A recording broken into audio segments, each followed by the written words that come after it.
The information contained in this podcast is an expression of opinion and does not constitute investment advice. This is the Gold Money Podcast with Andy Duncan, keeping you up to date with expert opinion on precious metals and the markets.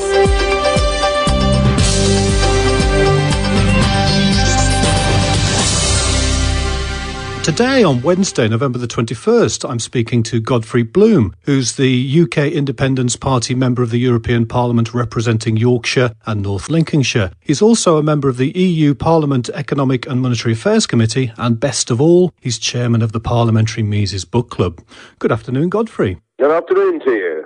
In a recent Mises.org daily article written with Patrick Barron, you claim that Germany now had a golden opportunity to get back to sound money, that they should leave the euro, reintroduce the Deutschmark and anchor that Deutschmark to gold. What's been the reaction to this article? Well, extremely positive, actually. We've had, from thinking people, from people who understand the crisis we're now in, from all over the world, people have said, this is a very good idea, but we've got to bear in mind that most politicians, bureaucrats, and sort of state-funded economists are in denial of the crisis that we're now in. So when you put forward any form of what is regarded as a radical solution, of course, it does tend to raise a few eyebrows.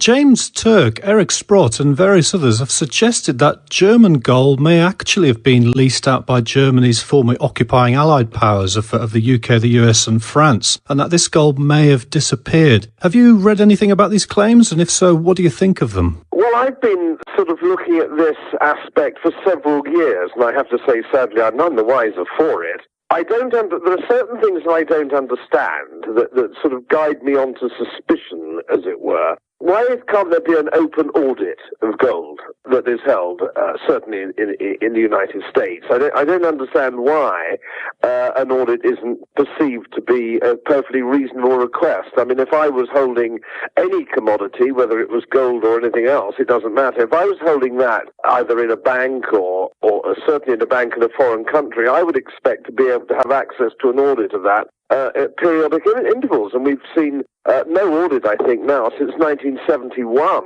as regards the gold in the Fed. So do you think Germany should then repatriate its gold, get it back to Germany so that they can use it to base your gold Deutschmark on? Yes, I mean, I think that you must have, in these very, very unusual times that we have, I think you must have a physical holding of the gold, or, if that be the commodity that you feel is appropriate to back your currency. The only reason that the Germans didn't hold it, or don't hold it at the moment, is, of course, for geopolitical reasons. There was the war, and after the war, there was the Cold War, and, of course, Western Germany could have been invaded at any time by the Soviet Union, or that was the perception at the time, and for the last 50 or 60 years. Not sure that is actually true, or indeed ever was true. But so consequently, it would have been mad not to keep the gold in a safer place, either across the English Channel or indeed across the Atlantic. Perfectly reasonable. Now, all those days have gone. That's all over now. And we now have a world crisis in fiat currencies, which was painfully obvious this was going to happen years and years and years ago. Why it's taken everybody by surprise is completely beyond me, but it seems to have taken everybody by surprise. And this is an opportunity for the German government to say, right, okay, we are where we are. Let's just think how the best way to go forward is. The world must have a stable currency, and a stable currency must be backed by gold, because historically there has been no exception to that rule. So let's repatriate the gold. Let's have a proper audit so the world knows how much gold there is, exactly where it is, because the rest of the world will want to know that, won't they, if they're going to use maybe a gold-backed Deutschmark as the international trading currency. And I would suggest that that's perfectly sound and reasonable, and then they can issue new Deutschmarks, which are back to gold, and that will take over now for the next, 10, 20, 30, 40, 50 years of the fundamental stable reserve currency of the world. Now, that might be a stable currency in the long term, but what do you think the effect of Germany pulling out of the euro would have in the immediate short term? Everybody says, it'll be Armageddon and everything will collapse. Of course, well, they would, wouldn't they? People on the receiving end of the German largesse would say that. But of course, we can't go on as we are. there seems to be some sort of implication by politicians and bureaucrats and some economists that somehow we can continue to strap sellotape all over the problem that we have at the moment, and maybe, we'll just muddle our way through. But clearly that isn't going to be the case. Some of the countries in the Eurozone are unrescuable. I mean, everybody knows you only need is a pocket calculator and the knowledge of arithmetic to see that the Iberian Peninsula, Greece, Ireland are now beyond redemption. So we can't continue as we are. And of course, there's this general feeling in Europe and in my parliament, well, laughingly called a parliament. It isn't really a parliament, of course. It's a sort of talking shop which gives a veneer of democracy. But what actually is the feeling there? That somehow Germany can bankroll the rest of Europe ad infinitum. Now, this simply isn't so. This simply can't happen. If you actually crunch the numbers and look at the German economy, the fact that it is better than most other European economies is neither here nor there. But it's very much a question of, in the land of the blind, the one-eyed man is king. Their economy is better than most of our economies, but in no way is it particularly sound. They have debt ratios of 80% to GDP. They have a completely failing energy policy. They have all sorts of problems of their own, Germany. They simply can't, even if they wanted to, continue to bankroll the rest of Europe. Not possible. Even in the old days of the Deutschmark, as claimed by Philip Bagus in his book The Tragedy of the Euro, the Deutschmark wasn't a good currency, it just wasn't as bad as all of the rest of them. Precisely. This, and I know Philip very well, and we co-wrote, or actually that's not fair to say, he led the project for the Wolfson Prize, which Professor Barron and myself contributed in smaller measure to, but it was a joint effort, and Philip is probably the leading expert on this subject, I would argue, probably in Europe. And yes, he's absolutely right. It's a question of it wasn't quite as big. I often say when I'm standing for election, Adam, I often say, vote for me because I'm the least ghastly of all the other candidates. And so that's really where we are. But we can't go on like this. It's got to end. Everybody deep in their heart knows that we can't go on like this. But of course, most politicians are only in business for 4 or 5 years. So the object of politicians isn't to save Europe or save the world or save their national economies. It's to get re-elected in 4 years' time. That's their goal. It isn't actually to save what is a very serious international fiat currency crisis. Speaking of muddling through, you've looked into the eyes of Mario Draghi. Can I ask you what you saw behind those eyes? Oh, well, that was quite interesting because we have sessions in my committee where the international bigwigs of the day come and talk to us, and we're allowed to ask some questions of them, and I always ask a few questions. I get a little bit of a time slot, get a few minutes. What was interesting when we had we had Draghi, we had the Vice President of the International Monetary Fund, and we had the Commissioner for Economic and Monetary Affairs, Olli Rehn. And they were no more than a sort of dinner party table's distance away.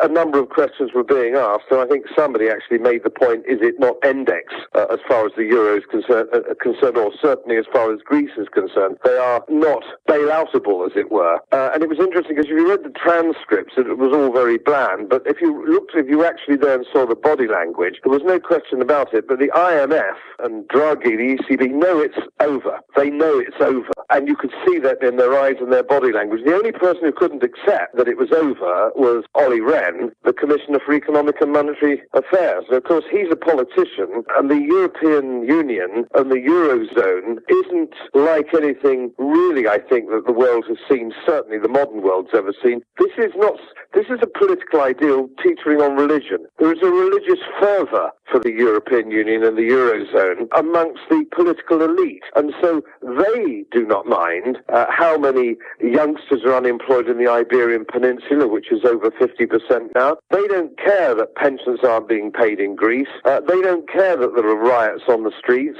None of this they care about. All they care about is their geopolitical religious ideal, which is called the European Union, which is fastened together by the cement of the euro. And of course, we now know that the euro is failed mortar, as it were. It's crumbling, and it's not holding it together, indeed, as it never could. doomed to failure from the word go. And when I was a guest lecturer at Cambridge University in the mid-90s, before the whole project ever started, I was pointing out exactly how it would fail, why it would fail, where it would fail. And interestingly enough, people are coming out of the woodwork now saying that's what they said at the time. Well, I can assure you that they didn't. They didn't. The great and the good and the bureaucrats and the politicians and the state-sponsored economists all over the country were saying, this is a good idea and we all must join. And now, of course, everybody's trying to distance themselves from it. It seems very odd to me that the initial point of the euro was to make Europe wealthier, and now it's the wealth of Europe that's being used to prop up the currency, which seems to be the wrong way around. Now, these people like Mario Draghi and the people running the EU, you've suggested that the German government should run a gold Deutschmark. Do you not think that private competing gold monies would be better than a government-managed gold money? Oh, indeed, I do. And Pat Barron and I, when we wrote this original essay, was the first step down that road. In no way was our essay supposed to suggest that this was the final, I hesitate to use the word in German context, the final solution. But this is exactly, we thought, yes, we will get a cascade effect of this. If the Deutschmark was linked to gold, it was gold back, and it was a definitive currency, it would then suggest to other countries who want to go in the same direction that they should then have a French franc or a United States dollar or an English pound or Chinese currency or Australian would be based in the same way, and it would be competitive. And that's how you actually stabilize your currencies, and you take out inflation out of the equation. And that is exactly how it would work, and it would move on from there. And we'd go back to where we were hundreds of years ago with sound money. Without sound money, we can't get out of the other problems that we have. Now, some other people have suggested that the euro itself hasn't been a failure. It's actually been a great success because it was deliberately designed to induce chaos from which a new country called Euroland could be created. Do you think they're going to achieve this new country called Euroland? And where do you think the EU is going to go over the next 5 years? I have heard that, and it's, I suppose you might argue that that's a conspiracy theory, that they all thought, let's do this, it'll go horribly wrong, and when it goes horribly wrong, we then step in. I'm not sure that I buy it personally. Some of my colleagues do. I've only been in politics for 8 years. I'm a financial economist by profession, relatively new to the political game, and I've been out there in the European Parliament for the last 8 years. And my experience of almost everybody that I meet there, whether they're politicians or bureaucrats, they're all incredibly naive and stupid. I don't think they're clever enough to put together any great conspiracy. I think they lurch from one crisis to the next, and it's totally unforeseen. I get into conversation, for example, with some of these people, the commissioners, and they're utterly hopeless. Don't forget, most of them are failed politicians. So another one of the commissioners responsible for the regulation, for example, of the City of London, is a Spanish communist. These characters are slapstick artists, and it's interesting that I was in camera, sadly, but I did ask the outgoing President Trichet when he was leaving and refused his extended term, which is very unusual at that level, as you know, for people not to go take an extended term. He saw exactly how it was going, and he couldn't wait to get out. And I looked into his eyes as well, and I asked him the question. I said, Mr. Trichet, you're leaving. Would you be so kind as to let me know what percentage of your pension fund is in gold? And he gave me, of course, a wonderfully Gallic shrug. He was going to come across with that, but he smelt the wind, make no mistake. And I think there's a lot of some of the senior bankers and people probably have, and we know that we're now entering the end phase, which, of course, is why most of the central banks across the globe now are net acquisitors of gold. That Gallic shrug sounds to me like between 85 and 100%.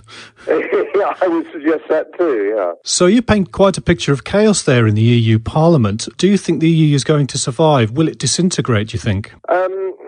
This is always very difficult to say exactly how it's going to manifest itself, because we have never seen an experimental project of this nature, certainly in modern history. We certainly now have a very interesting situation where globally we only have fiat currencies. So we only have paper currencies. In the past, where fiat currencies have failed, where there's galloping inflation, if you take, for example, the Weimar Republic, there were other currencies in the world which were, of course, linked to gold, which were stable. We have never seen a situation where globally none of the fiat currencies at the moment in issue are stable, not even the Swiss franc. They ludicrously pegged to the euro, an act, in my view, of criminality on behalf of the Swiss government, for which I think they will pay a very severe price. Can the Eurozone survive? Well, no, I don't think it can. It's already crumbling, isn't it? I mean, how can any society be sustained when more than 50% of your young people are unemployed? And that is true. It's about 35% for France. The United Kingdom's about 29% and growing. It's over 50% in Portugal and Spain. It's 60% in Greece, and about 35 to 40%, I think, in Ireland. The exact figure escapes me. However, that is not viable. And the other thing, of course, that isn't viable, which nobody is talking about, is the other major failed experiment is welfarism. Where has all the money gone? And I was speaking to a sixth form group just last year, and a little fellow in the front, he said to me, well, Mr. Bloom, he said, where's all the money gone? And it was a penetrating question indeed. It was one of those questions that only very young people can ask, which really penetrates to the root of the matter. We have borrowed, we are trillions of pounds in debt in North America, and especially Europe, trillions of pounds. We haven't built infrastructure, not that I would go along with that economic argument of building infrastructure at public expense anyway, but even if I did, what we're looking at here is not wonderful roads, not wonderful railways, not wonderful sewerage systems, not fantastic educational systems. We have none of these things, so how can we be £1 trillion in debt in the United Kingdom? How is everybody in so much debt? And of course, the long and short of it is that it's been pumped into a failed welfare system where welfare, social welfare, has become a lifestyle choice. So the richer Western European countries have had a crazy situation where they don't work because it doesn't pay them to work. They get paid as much money by the state to not work. So we see massive migration from Eastern Europe to Western Europe from people who are prepared to work hard, and work for less money. Now, that only works, of course, when that sort of immigration is going for jobs that people can't do, not won't do. So we have a complete social welfare imbalance. I don't think there are any politicians yet in Western Europe who are prepared to stand up on a platform and say, we have failed. Welfarism has failed. We must stop welfarism immediately. We can't afford it, and it's a failed system. And of course, corporate welfare is another thing as well. It's not just social welfare. There is corporate welfare. How long can we have landowners, in the United Kingdom, for example, if you manage 1,000 acres or 1,200 acres of mixed farmland in Yorkshire, you get £100,000 a year in a single farm payment. You put a couple of wind turbines up on it, which the whole world knows doesn't work. They don't work. They're ridiculous things, and our grandchildren will just stare in wonder at what we were sniffing when we built them, and they'll get another 100,000. So you've got this transfer of wealth to people who are already wealthy. And why are they getting this money? It's because they're already wealthy. Unsustainable in any society of transferring money to rich people because they're rich and having 50% of youngsters not employed. So the question, going back to the question, is can the European Union survive? Of course it can't survive. Of course it can't survive. How could it possibly survive? Do you have a timetable in mind, or is that too much to ask? Well, of course, I get that question a lot, and I give you the same answer I give to everybody else. If I knew exactly when it would fail, I would have a bloody great yacht in Monte Carlo, I'd have lots of crumpet, and I'd be drinking champagne for breakfast, because it's all about timing. And I'm old enough to know that as a financial economist, working vulgarly for my clients in the city, that it's timing that is everything. And if I knew it could be Christmas Eve, it could be Easter next year, my colleague Nigel Farage thinks it will be longer. He thinks it could be 6 or 7 years down the road. But we know that it is going to collapse. It's already collapsing. When we look at the Roman Empire, you might argue that it was in complete and total decline from 150 AD, and yet it struggled on to 300 AD, incidentally for many of the same reasons. So, I don't know, 150 years, but I don't think so. Yeah, it started failing around the time of Marcus Aurelius, didn't it? About 200 years before it collapsed. Absolutely. So that's an argument you might make. I don't think so. I would say maybe just a few years now, in its current form, certainly 2 years, 3 at most. Do you think Britain should get out before the collapse? Yes. I've been advocating that Britain should have not quite never have gone in, but they should have got out years and years and years ago. Professor Tim Congdon, a very respected economist indeed, although we don't necessarily agree on gold, but he's a very, very astute guy, and he's written an excellent book that shows just how much UK membership of the European Union costs. It is phenomenal. The costs to us as a nation are phenomenal. It's not just the 50 or 60 million pounds a day that we pay to belong to this corrupt and stupid club. It's the actual cost in the implementation of lunatic rules and regulations, of course, which my parliament spews out to the tune of 2,000 a year. We need to get out and understand where we are and also understand where our exports and where our future is. Our trade now with the European Union is nearer 40% than 50%. We are net importers of European goods. We have been for since 1975, a trade is growing with the rest of the world. And of course, our wonderful relations and historic associations with the old Commonwealth, of course, where their GDPs are growing significantly more outside Europe. So I'm a great free trader. So is my party, UKIP. We believe in free trade. We can be a member of the European Free Trade Association, like 30 other plus countries across the world. I mean, Turkey has a completely free trade agreement without any of the encumbrance that comes with political union and federation. We're a trading nation. We're a global maritime trading nation, and we need to get back to that now. I believe that the country that first goes to gold will have a tremendous kind of boost to its economy because it's the first one on gold, whether that's Switzerland or Germany. So do you think it should be Britain that goes back to gold first before Germany? Yes, because for those who look at the numbers, and it's fascinating, isn't it, that everybody's concentrating on Italy, the Iberian Peninsula, and maybe France, and Greece has been boiling along now for over 2 years. If you look at the numbers for the United Kingdom, they are absolutely frightening. We are in much, much deeper debt than most of these other countries, and our debt grows every day. Even just last month, it grew yet again. And if you look at the figures and you extrapolate the figures, we see in 2015 our debt will be 40% or 50% more than it was when this administration took office. We have very senior members of government, which, as you know, do not know the difference between public debt and deficit. I mean, how can you begin to put an economy right when people don't even understand the terminology? Desperately frightening. Yes, I think what we need to do is the same as every other country.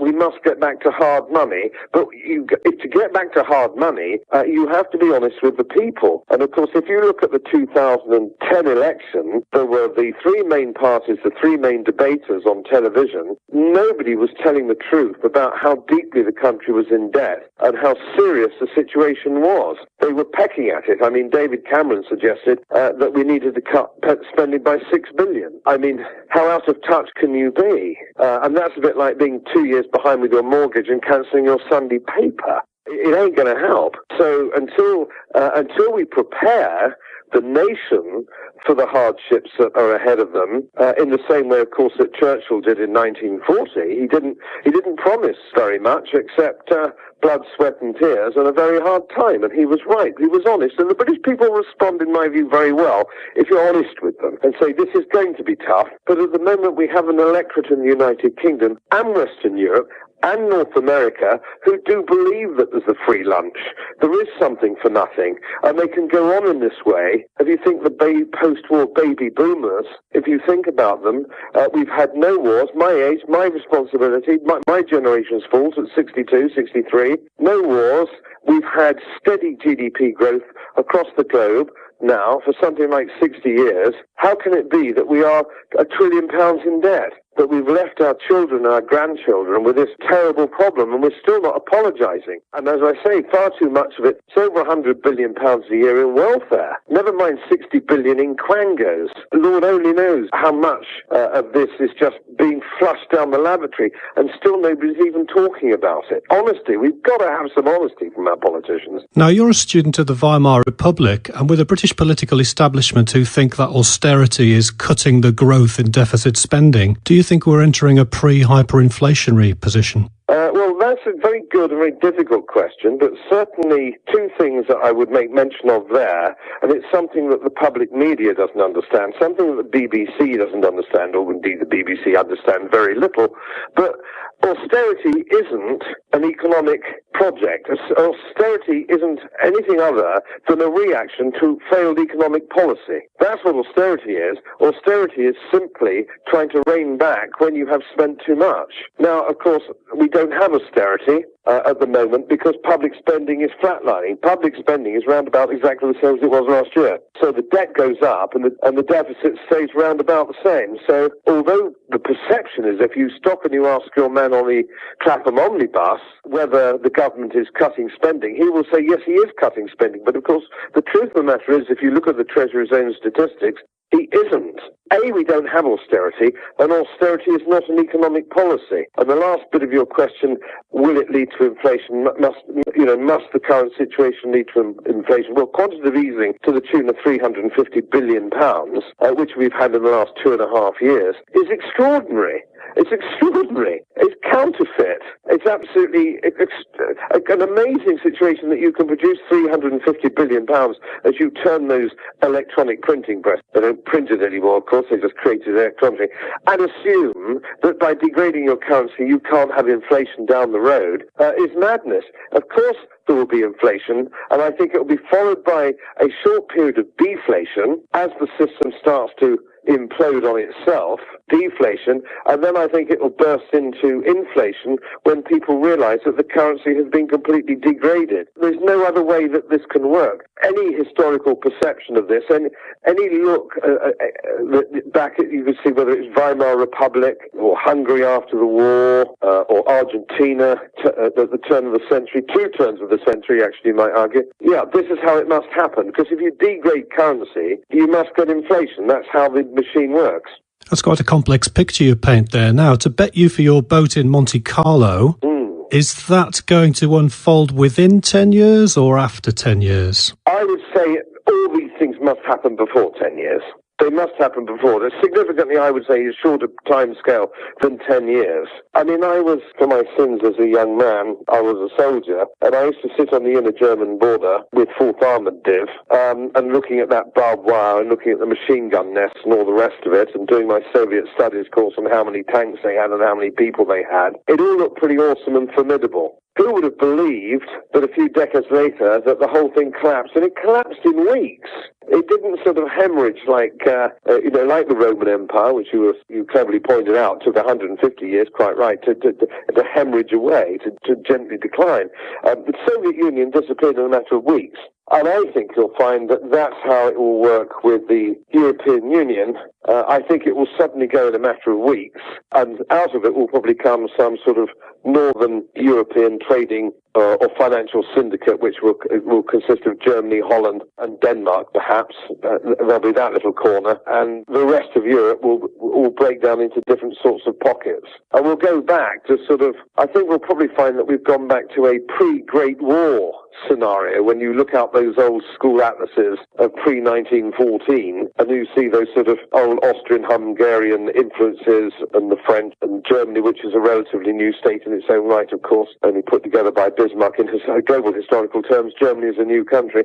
I think you'll be looking at that sort of map. I wouldn't be able to guess exactly what it's going to look like, but it'll be that sort of map. We already know that Catalonia wants independence from Spain. We always know that the Venetians would like to go back to a city-state, and if you look at the arguments for that, theoretically, that's very sound. Those peripheral nations, as they used to be, were very sound if you look at those city-states of Venetia, Genoa, Trieste, and so on and so forth. Yeah, I think we're going to see a completely new picture in 10 years' time. Completely new, and we'll be amazed at 2 things. A, it could have changed so much, and B, when we look at it, then it'll all look very obvious. I could enjoy spending hours talking to you about these things, but I don't think our podcast listeners would forgive me, so I need to wrap up now. But before we do, I've got one final question. You're the chairman of the Mises Book Club in the European Parliament. What's the level of interest amongst European MEPs in your book club? Well, at the moment, it's a fairly small core group amongst MEPs.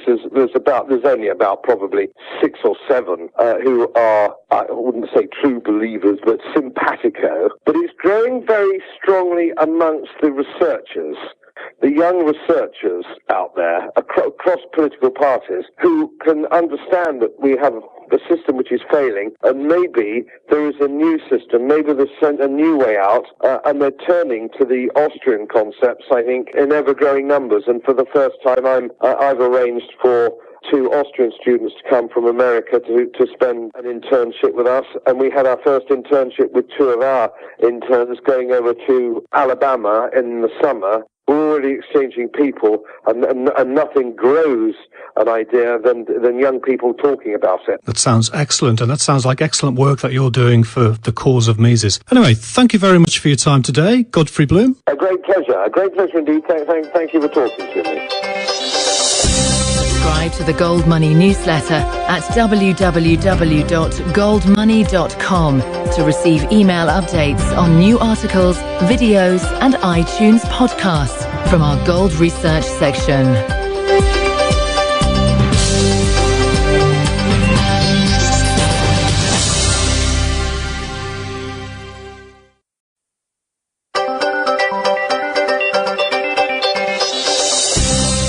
The information contained in this podcast is an expression of opinion and does not constitute investment advice. This is the Gold Money Podcast with Andy Duncan, keeping you up to date with expert opinion on precious metals and the markets.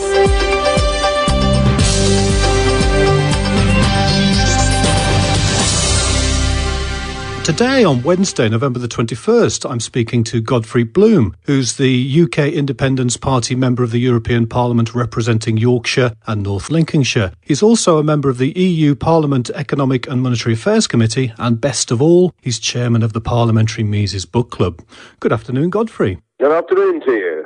In a recent Mises.org daily article written with Patrick Barron, you claim that Germany now had a golden opportunity to get back to sound money, that they should leave the euro, reintroduce the Deutschmark and anchor that Deutschmark to gold. What's been the reaction to this article? Well, extremely popular at the time and for the last 50 or 60 years. Not sure that is actually true or indeed ever was true. But so consequently, it would have been mad not to keep the gold in a safer place, either across the English Channel or indeed across the Atlantic. Perfectly reasonable. Now, all those days have gone. That's all over now. And we now have a world crisis in fiat currencies, which was painfully obvious this was going to happen years and years and years ago. Why it's taken everybody by surprise is completely beyond me, but it seems to have taken everybody by surprise. And this is an opportunity for the German government to say, right, okay, we are where we are. Let's just think how the best way to go forward is. The world must have a stable currency, and a stable currency must be backed by gold, because historically there has been no exception to that rule. So let's repatriate the gold. Let's have a proper audit so the world knows how much gold there is, exactly where it is, because the rest of the world will want to know that, won't they, if they're going to use maybe gold, a gold-backed Deutschmark, as the international trading currency. And I would suggest that that's perfectly an audit isn't perceived to be a perfectly reasonable request. I mean, if I was holding any commodity, whether it was gold or anything else, it doesn't matter. If I was holding that either in a bank or certainly in a bank in a foreign country, I would expect to be able to have access to an audit of that at periodic intervals. And we've seen no audit, I think, now since 1971 as regards the gold in the Fed. So do you think Germany should then repatriate its gold, get it back to Germany so that they can use it to base your gold Deutschmark on?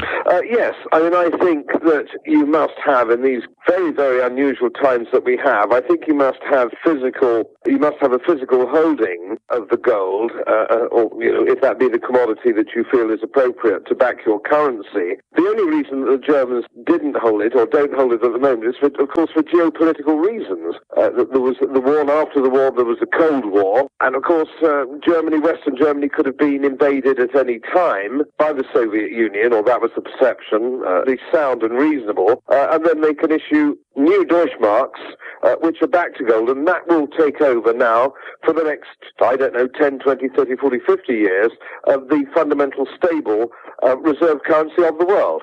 Now, that might be a stable currency in the long term, but what do you think the effect of Germany pulling out of the euro would have in the immediate short term? Everybody says, it'll be Armageddon and everything will collapse. Of course, well, they would, wouldn't they?